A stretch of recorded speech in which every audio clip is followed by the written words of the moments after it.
Hello everyone, my name is Miranda Hendry, and my goal for this video is to provide more insight on the important topics and issues within abnormal psychology, as well as touch on the constant battle of our struggle with mental health and mental illness.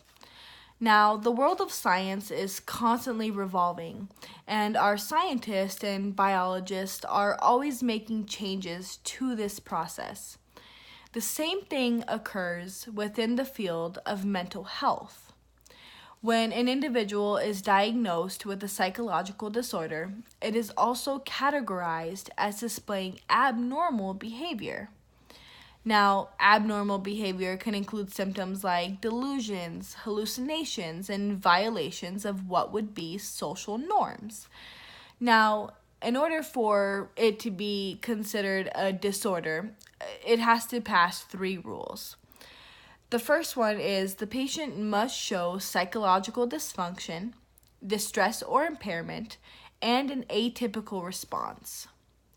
Before taking this class, I was very unaware to how specific these diagnoses become. To elaborate, psychological dysfunction is referred to as a breakdown in cognitive, emotional, or behavioral functioning. The patient would also have to show signs of distress, which can include symptoms like being negative and a constant state of sadness, or even talk of suicide. Now, impairment, or the inability to do what would typically be a normal function, is considered another sign of a psychological disorder. The last criteria that has to be met is for the patient to portray an atypical response. This would mean that the behavior is not culturally expected or, again, is considered to be abnormal. Now, the term abnormal has a few different connotations, and it's important to remember that if something or someone is being classified as abnormal, it does not always mean that they have a disorder. On page 3 of our textbook, Abnormal Psychology, an Integrative Approach, it states, most psychological disorders are simply extreme expressions of otherwise normal emotions, behaviors, and cognitive processes. The main point of this concept is to notice that in order for someone to be diagnosed with a psychological disorder, we have to research other subcategories to find the source of this issue. Which leads me right into the psychoanalytic model developed by Sigmund Freud, the founder of psychoanalysis. This model was a comprehensive theory that was constructed on the development of our personalities. Now, Freud speculated on how the development of our personalities sometimes along the way can possibly go wrong, and this error could result in an eventual development of a psychological disorder. His model outlined 3 facets. 1, the structure of the mind.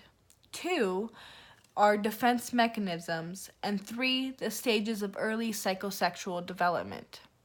The combination of these 3 factors helps summarize his view to propose that all non-psychotic psychological disorders result from underlying conflicts, the anxiety that would result from these conflicts, and then our ego defense mechanisms. Now, there are many perspectives and opinions on whether or not Freud's model is scientifically valid, but so far, this theory has led to observations that will only further the developing world of psychoanalysis. The third concept is the multidimensional approach to psychopathology.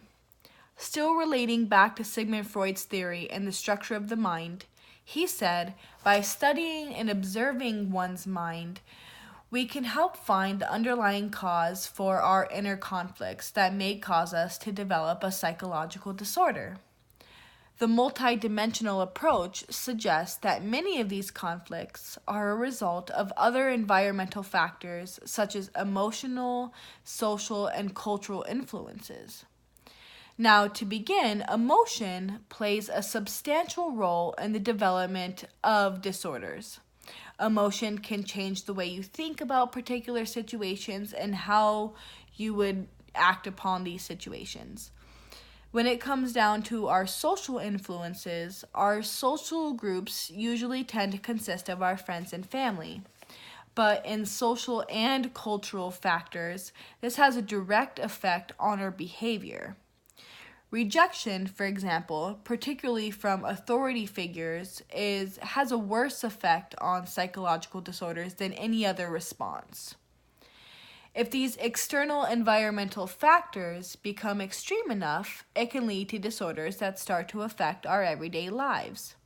An example would be the generalized anxiety disorder. Now, this, in many ways, is what is used to characterize and diagnose every anxiety-related disorder. The DSM-5 lists the criteria for GAD to specify that there is at least 6 months of excessive anxiety and worrying that is ongoing more days than not. This disorder is relatively new, being introduced for the first time in 1980 in DSM-3. In our textbook on page 132, it states, for years, clinicians thought that people who were generally anxious had simply not focused their anxiety on anything specific. Thus, such anxiety was described as free-floating. But now, scientists have looked more closely and have discovered some interesting distinctions between generalized anxiety disorder and other anxiety disorders.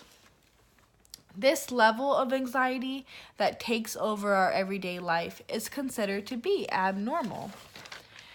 Anxiety and the progression of other factors end up being the beginning of more psychotic disorders such as schizophrenia. This disorder is characterized by a broad spectrum of cognitive and emotional dysfunctions like hallucinations, delusions, disorganized speech, and inappropriate emotions.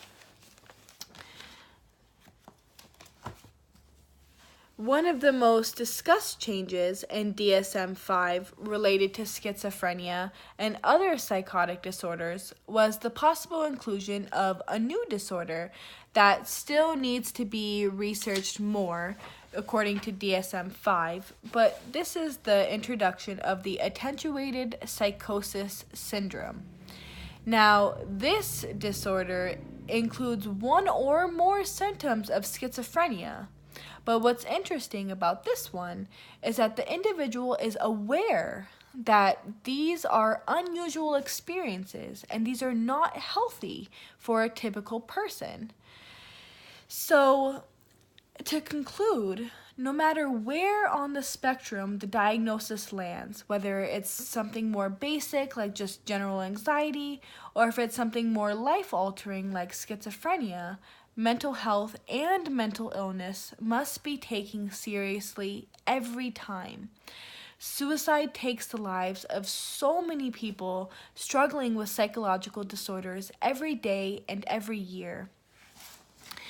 In the United States, as research continues to evolve on the mental health world, we first need to take a look at our own mental health. And I think by doing this is the first step in a positive social change for not only our mental health, but for the development of others as well. I believe that we should at least require annual psychiatric evaluations so that we can find the source if there is any issue and diagnose this disorder properly and begin treatment. As long as we can get that part of it done and focus on ourselves first so that we're able to recognize the signs of a possible problem, that we can learn and expand our knowledge onto others and be able to see the signs when one comes up. As we learn to see the signs, I believe that this development in mental health and what we can do to help is only going to continue to grow. Thanks so much for listening.